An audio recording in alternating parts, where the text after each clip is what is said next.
Welcome back to my channel. My name is Brittney Bundles, and today's video is going to go over 3 positives that can come out of someone inquiring about your products and or services and then deciding to purchase elsewhere.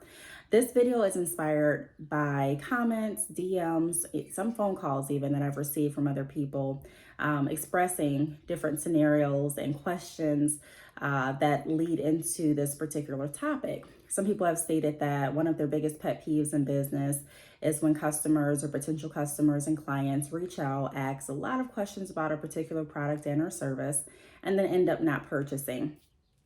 And I can understand where they're coming from. I've made videos on my perspective and stance on this particular topic. However, I do want to point out some highlights, some positives that can come from that.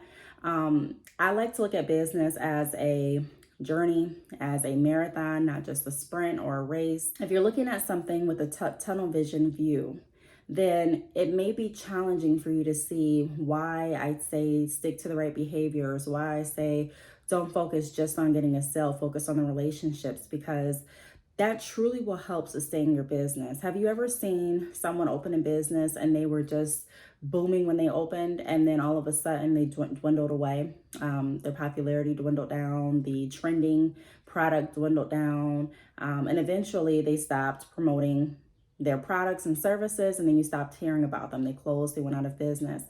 And I'm not going to speak for every business that had that experience, but I am going to say that some businesses experience that because they're riding the wave. They're not really doing the fundamental actions that are going to keep them here years from now. They're more so focused on who's going to buy today. And although you want to focus on what's happening with your business right now and today, you also want to be able to have a broader view. So again, I'm going to go over some positives that maybe can put your perspectives in a different bucket for the time being, to allow you to keep having a positive attitude and focusing on building relationships for the grand view and success of your business. So if you are interested in this video, be sure to give it a big thumbs up. Please make sure that you are subscribed, and let's get right into it. Now, I know a lot of you may be thinking, what in the heck is positive about someone wasting my time asking all these questions and then deciding to purchase someplace else? Like, what am I getting out of that? Ideally, yes, you do want, if anyone's, inquiring about something, the goal is to have them purchase, right? I mean, that's what we're spending our time explaining, the products and the services, and, taking our time to understand what it is we can help with. I mean, that's what we're aiming to do, right? Make a sale. However, just because you don't make a sale does not mean that it's the end, and does not mean that you can't get some positives out of those interactions. When I was in sales working for a company, they had great sales training. And that was probably the first time that I heard that during sales, you're going to get a lot more no's than yeses. And what that kind of how it transpired to me is you're not going to always get that positive, yeah, let's go ahead and sign up for it today. But your lasting impression is going to separate you from the next salesman, right? So if I'm working with a salesman, excuse me, we're on the same team, and they're only focused about how much they can make today. And they're not that courteous to people. They didn't leave a great memory based on their transactions, because once they found out that the potential customer or client wasn't going to purchase, their demeanor changed, their patience changed, and they just weren't the same person that they were before. And then when someone else comes up to them, then they kind of have like this standoffish guard, like, are you going to waste my time too? Like, do you want to buy or not? And it really has a effect on who's going to come back to you. It has an effect on how you're going to treat other potential customers and clients, which has an effect on who actually feels comfortable enough to purchase. So it's kind of like a ripple effect. But let me go ahead and get to the first point. So the first positive that can come out of a situation like this is you get an opportunity to pick up the ball that the other company may potentially drop. So what I mean by that is, I've had people that have come to me, let's use drop shipping as an example. I do sell hair extensions along with business services to get your business jump started, launched, also to maintain and grow your business. I have an ebook online if you are interested in upscaling your hair business from drop shipping to purchasing in bulk, where the bigger profit lies. I have drop shipping services where I provide in-house inventory. I keep the inventory in-house, and you're able to sell extensions as if you actually have them in your possession, and you don't have to pay the wholesale cost to have inventory on hand. So you can make money to upscale your business and grow your business without investing a lot up front. Let's say drop shipping for an example. I've had people that have come to me for drop shipping, asked a lot of questions about how my drop shipping services work, and then ultimately decide to drop ship with another company. Now, some of the people that have decided to drop ship with another company have come back stating that they didn't like their customer service. They didn't like how their drop shipping services worked with the other company. They didn't like how the other company snuck through their literature so that when their customers, the drop shippers' customers got their order, they saw literature from the drop shipping company that is sending out the hair extensions, which kind of cut them out of the picture because a lot of their customers were choosing to go directly through that vendor instead of going through them to drop ship. So there were a lot of different things that they weren't happy with. But because our interaction was still professional, because I didn't treat them any differently when they decided to go to another company, they still felt comfortable enough to come back to me and share their experiences. And they felt comfortable to actually sign up for my dropshipping membership based on the experience they had before. Sometimes you have to allow people to choose what they want. You have to allow people to get out there and test the waters in order to see the value that you hold. Now, not everyone's like that, but some people are. I've also had people that have inquired about my hair extensions and they didn't like the price. They were like, no, I can go over here and get the extensions for like $80 cheaper. Why would I purchase with you? And after I get done explaining the selling points, explaining the quality that I offer, I'm not going to bash another company. But, once they go over to the other company and they say, I may say something like, you want to make sure that you're comparing apples to apples, that you're looking at the quality, that you're looking at the longevity. And some people say, you know what, I don't care. I want to save $80. I'm going to do that. And they'll go over there and purchase the hair. And then they'll come back about 2 months later and say, hey, I'm ready to purchase now. I purchased from the other company and I wish I didn't. That hair tingles so bad, or that hair had a smell to it, or whatever the case may be. I didn't have to downplay the company. I didn't have to bash the company. I didn't have to get rude with the customer. I didn't have to change my demeanor. I was still professional, and I allowed them the opportunity, not even allowed them, I was okay with them taking their opportunity to try out another company and still come back to me, because I understand that. And some of them have, let me say this too. Some of them tried another company and say, you know what, I'm going to stick with this company. That's still fine. But it speaks in volumes as to how you can hold your professionalism and your communication level with them, even if they decide to do something you don't want to do. Okay. Now, the next positive that can come out of a scenario like that is it gives your customers an opportunity to see the noticeable differences between you two. So kind of like what I explained. If you are if you're the kind of person that gets upset, or you don't want your customers to even try another company out. And again, I'm not saying that that's the goal. I don't speak with people in hopes that they purchase someplace else. But if they do, these are some things that I keep in the back of my mind. I want you to be able to see the noticeable differences. Even when I had my salon and people would say, oh, I'm going to go try such and such salon because you guys are booked today. I would, welcome them checking out their salon. Okay, well, that sounds good.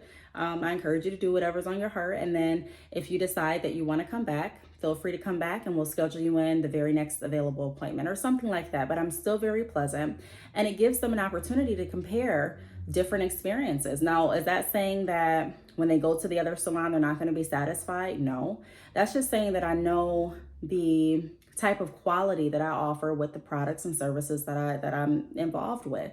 So when having confidence in your business, I've been talking about that a lot on this channel. I also made a video on some different words and phrases that you can use when having conversation with potential customers and clients to build confidence in your business, which will result in more sales. If you are interested, take a look at that video that is in my business playlist right here on YouTube. But having confidence behind what you offer is everything. So I'm confident enough to know that even if you go out and you try a different hair company, when you come back, or if you come back, I'm very confident that you're going to be very very satisfied with what I'm offering. I'm confident in the service that I provide. So I'm not saying I offer the best customer service out there, but I'm saying that I'm confident in the service that I provide, to the extent that if you have interacted with me, I know that it's going to be I strive for it to be a pleasant experience. And a lot of other people don't. A lot of people do, but some people don't. You know what I mean? Like, there's a lot of companies out there that don't really care about how they treat their customers or potential customers and clients. There's a lot of companies out there that are just looking at, are you going to buy today or not? And so people feel that. And if you can resonate with that, if you've been a customer someplace and have experienced that type of service, just remember how you felt about doing service with them again. Like, were you excited to do service with them again? Or did you think about maybe another company that you went to before them and, decided to give them a chance based on how poorly you were treated with the other company? It's like, I went to a company for, I think it was for like a smoothie or something when I was out of town. And the company was rude. The workers weren't really attentive to the orders. I'm trying to remember the scenario exact, but all I can remember is it wasn't a pleasant experience. And so I decided to not do business with them and to go back to the original smoothie place that had a line. Or I don't know if they had a line, or I don't know if I just wanted to try a newer place. It was something, but I went back because I didn't like how I was being treated with the other company. So I did remember that when I was at the previous smoothie place, although they may have had a line or I may have wanted to try something different, they always were polite. They always were professional. They always got my order right. So I decided to go back. And when I told them, hey, I'm in line right now, but cancel my order, I'm going to go someplace else, they didn't have an attitude. They didn't get snobby with me. Their demeanor didn't change. And so when I wanted to walk back through the door, I felt open to do so. The last positive that I've noted down here is you plant a seed. So kind of the same thing I've been saying again, planting a seed is really powerful. I think so many people underestimate the power of planting a seed. You can talk to someone about your business and they may not purchase for months. And then all of a sudden you wake up and you remember that name and you're like, wow, this is the person I spoke to 6 months ago at the gas station and now they purchased. Everyone's life is different. Everyone has different life experiences that are occurring. Everyone has a different budget. There are some people that may not want to purchase right now or may want to purchase but can't afford to do so. And so when they get a lump sum of money, they already have different stores in their mind that they're planning on purchasing with. It's kind of like if you're getting a lot of taxes back, right? And you may have not had money throughout the entire year, but then when tax season hits, you may say, okay, well, I'm going to go here and get this. I'm going to get this. I'm going to get that. You already have different stores in mind that you're planning on shopping with because you've been thinking about it. Same type of scenario with this. Maybe they wanted to purchase from you, but they couldn't afford it. Maybe they were supporting a friend's business for 2 months and that friend went out of business. So now they're wanting to try out other companies. Maybe they're trying out other companies and they want to see which company is going to have the overall package. You never know what someone's thinking, but you can't control what anyone's thinking and what anyone decides to do, but you can control how you treat other people and you can control what type of seed you plant. So in anyone that I come into contact with in regards to business, I want to make sure that I'm planting a positive seed. I want to make sure that I'm doing whatever I can do to encourage that relationship because I want you to be able to feel comfortable enough to come back to me. I want you to feel comfortable enough to open up about prior experiences or journeys that you ventured down that you liked, that you didn't like. I want to see how I can help you. I want to be able to enter into a partnership with you, so to speak, where we're working together to ensure that your needs are met. We're working together to ensure that your wants are met. And that surpasses any type of product or service that you're offering. Because when you have good customer service and when you're really authentic and committed to helping and hearing those that are coming to you, it doesn't really matter what you sell. Of course, you want it to be good quality. Of course, you want it to be something you stand behind. But whatever you choose to sell, as long as people can know that they can trust you, it's going to be a lot easier for you to sell than someone that is just really money motivated. And yeah, you can be money motivated. I think we're all money motivated. I'm not in a non-for-profit business. However, I also look at the other benefits that I'm getting as well. So what relationships am I getting? How am I building and strengthening my community? How am I able to help others? How am I able to give back? Just different things like that as well.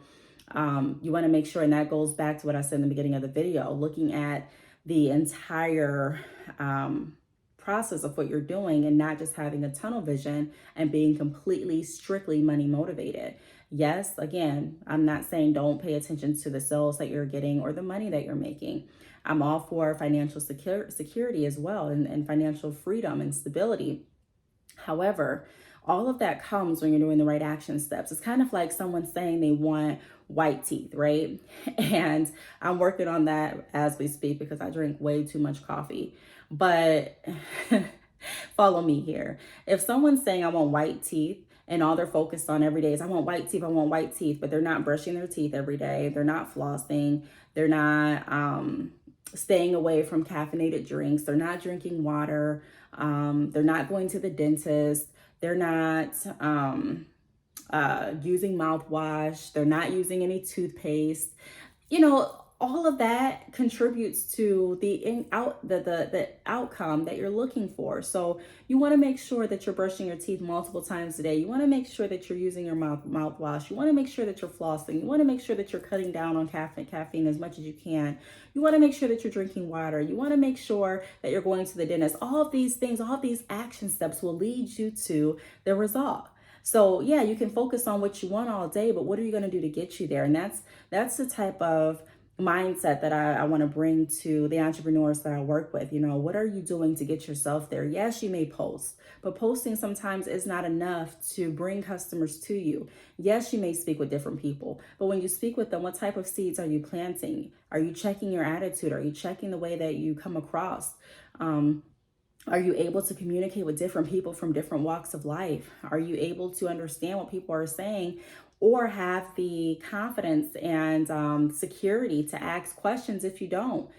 Some people have too much pride and or not enough confidence to ask clarifying questions. So they just run off of what they think. But, being able to build relationships, being able to understand what someone's wanting, being able to allow people, and I hate to even say allow because it's really not even our choice as to what people do, but being able to keep the same integrity with yourself and your business and with that relationship, despite what that person decides to do.